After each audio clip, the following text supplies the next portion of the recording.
Сәлеметсіздер ме балалар? Бүгінгі кезекті алгебра пәнінің сабағымызды бастайық. Мұнда бізде мәтінді есептерді математикалық моделін құрып шығаруға біз есептер шығарамыз бүгінгі күні. Ол үшін біз өткен алдыңғы сабағымызда да міне осы үш шартты айтқан болатынбыз, еске түсіріп алайық.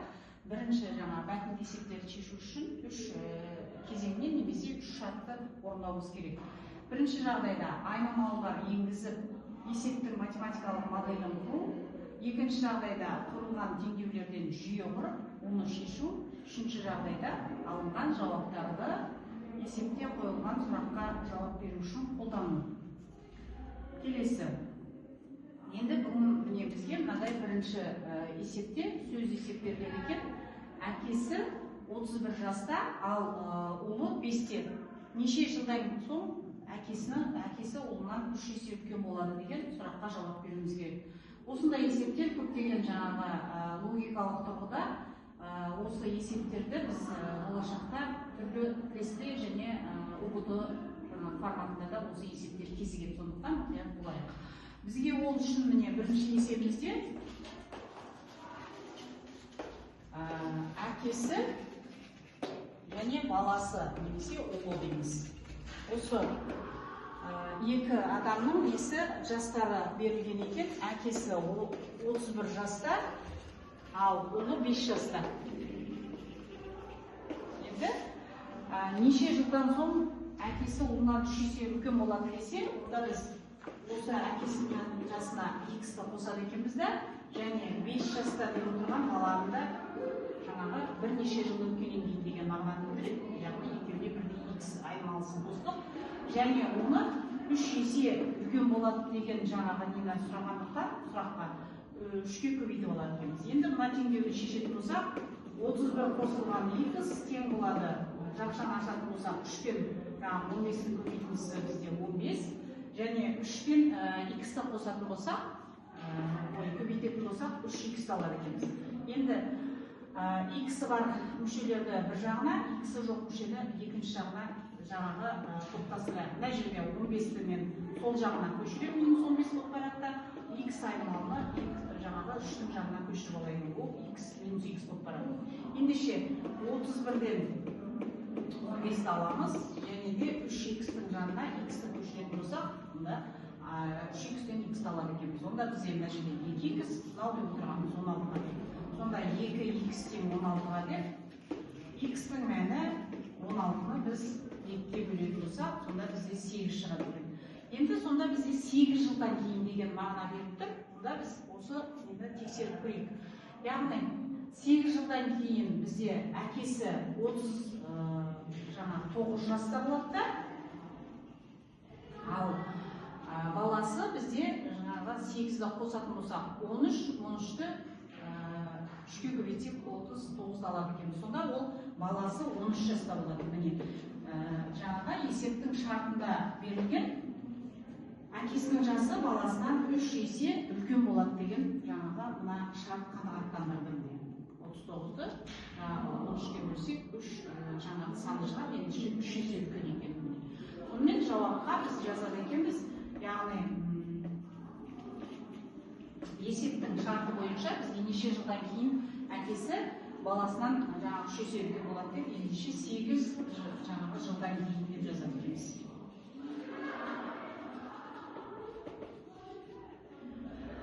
Келесі ендігі есебімізде бізде екінші есепте бізге мынандай жаңағы мәтін беріледі. 7-ші сыныптардағы қыз балалар саны ер балалар санынан 1,4 есе артық. Қыз балалар саны ер балалар санынан 16-ға артық болса, 7-ші сыныптарда оқушылардың саны қанша болады екен? Енді осы мәтін есепті ары қарай шартын құрып көрейік. Екінші есепте бізге мұнда бізге қыз балалар және ұл бала деген жаңағы шарт бойынша екі баланың несі санына байланысты қыз балалар ер балалар санынан 1,4 есе артық дейді. Ендеше 1,4 есе артық деп жаңағы тақырыбын жазып алайық. Осы мына ұл балалардан ендеше мына арада бізде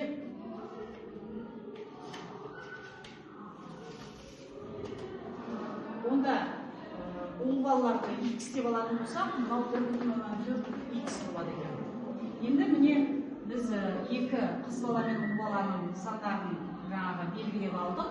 Ендігі келесі сөйлем қыз балалар саны ер балалар санынан 16-ға артық дейді. Ендеше 1,4x тең болады x қосылған 16 деген. Мынандай теңдеу болады екенбіз. Енді осы теңдеудің шешімін көрейік. 1,4x-қа оң жағындағы x айнымалы көшіріп қойсақ, x болып барады, 16-ға теңдейміз. Енді 12-нің жаңағы несі нәтижесі 0,4x болады, тең болады 16-ға. Енді x табатын болсақ, 16-ның жаңағы 0,4-ге бөлсек, онда x-тің мәні бізде 40 шығар екен. Міне 40 деп отырған бізде ұл баланың саны екен, яғни ұл баланың саны, ал қыз балалардың санын тауып алу үшін 1,4-ті 40-қа көбейтіп алар екенбіз. Сонда бізде мына арада 56 шығады екен. Сонда барлығы бізде сұрағаны 7-ші сыныпта оқушылардың саны қанша деген соң, ол мына жерде екеуінің санын сұрап қойған болады. Онда біз 40 жаңа қыз балалардың саны мен ұл балалардың санын қосады екенбіз. Сонда ол қыз балалар бізде мына жерде 56 болды, ал ұлдар 40 болады екен. Міне сонда екеуі 96 жауапқа 7-ші сынып бойынша барлық оқушы саны 96 екен.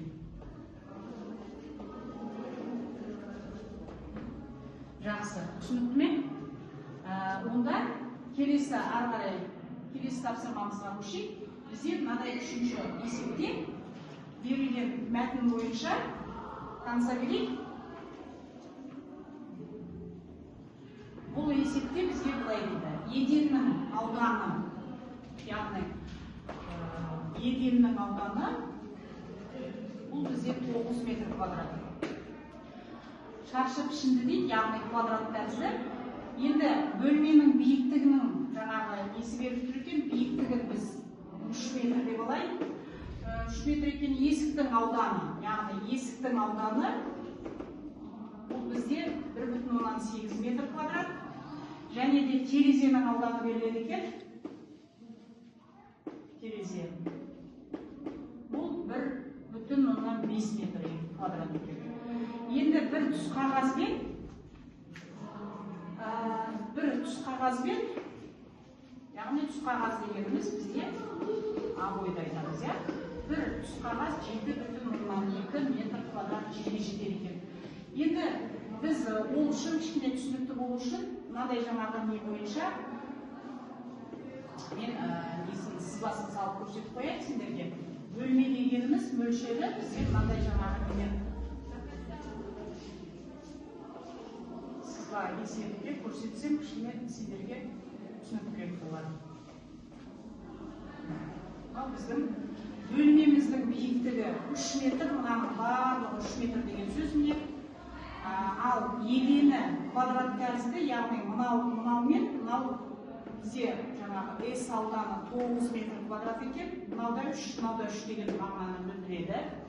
Енді есіктің ауданы бар екен, есік деп отырған мына арада мысалы есік бар дейік, бұл есіктің ауданы 1,8 метр квадрат. Және терезе бар, және мына жақта жанында бір терезе бар деп, терезенің ауданы 1,5 болсын. 1,5.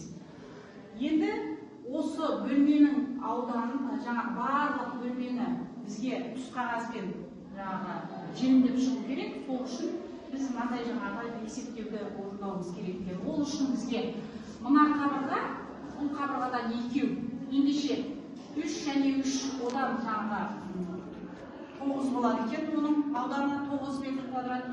Және мына жерде 3, мына жерде 3, яғни барлығы 9-дан 4-еу деп қабылдаймыз. 36 метр квадрат екен.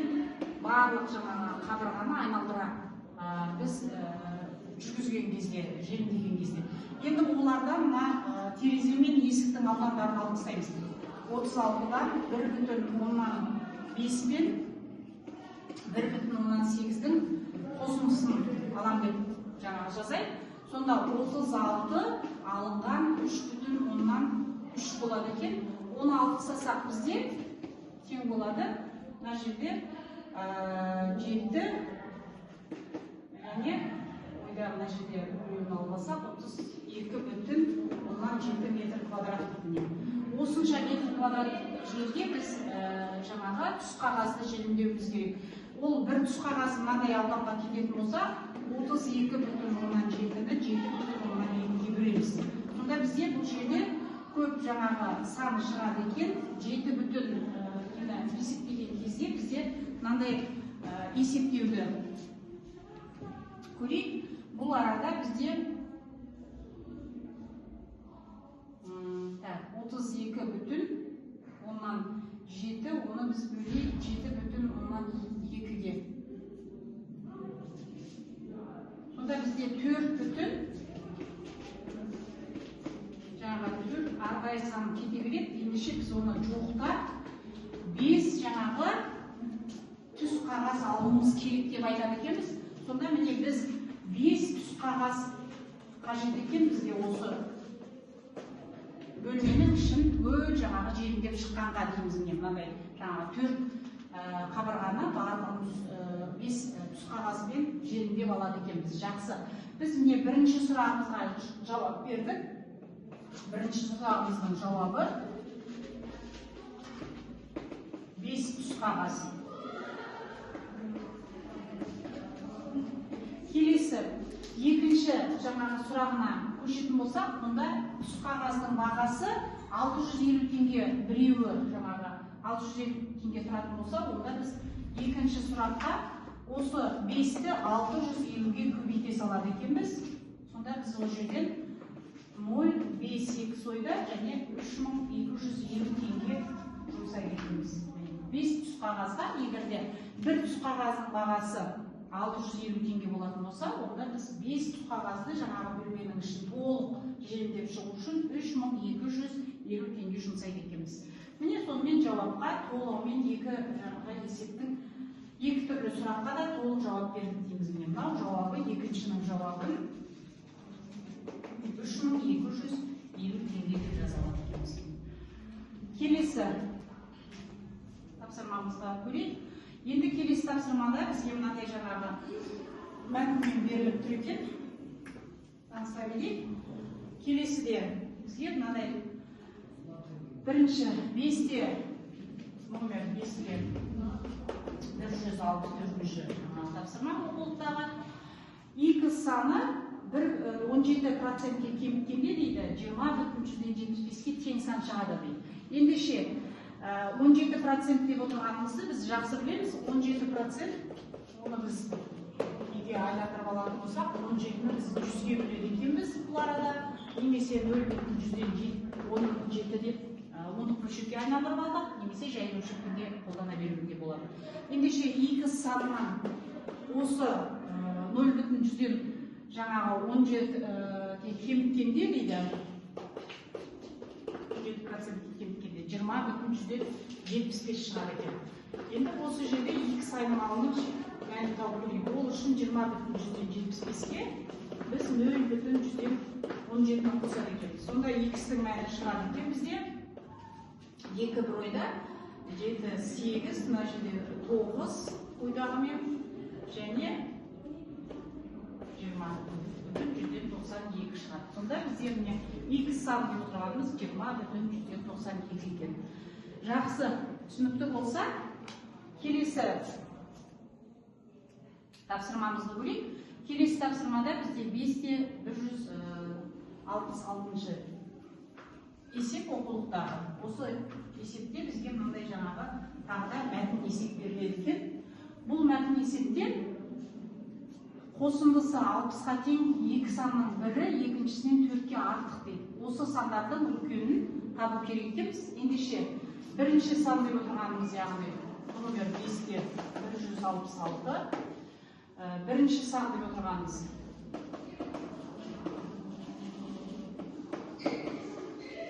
бірінші сан бұл бізде жаңағы А деп алып тұрсақ, екінші сан деп отырғанымыз 4-ке артық дейді. Екінші санымыз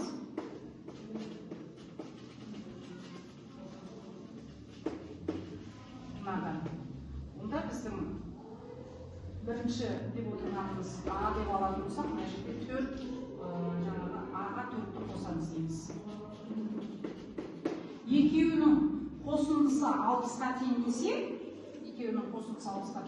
онда 60 деген жаңағы қосындыны білдіреді. Ендеше осы теңдеуді шешіп көрейік. А-ға бірінші санға А қосу 4-ті қосқанда бізге 60 шығады деген. Мына екінші санның мәні. Онда бізде мына жерде теңдеуіміз 2А тең болады.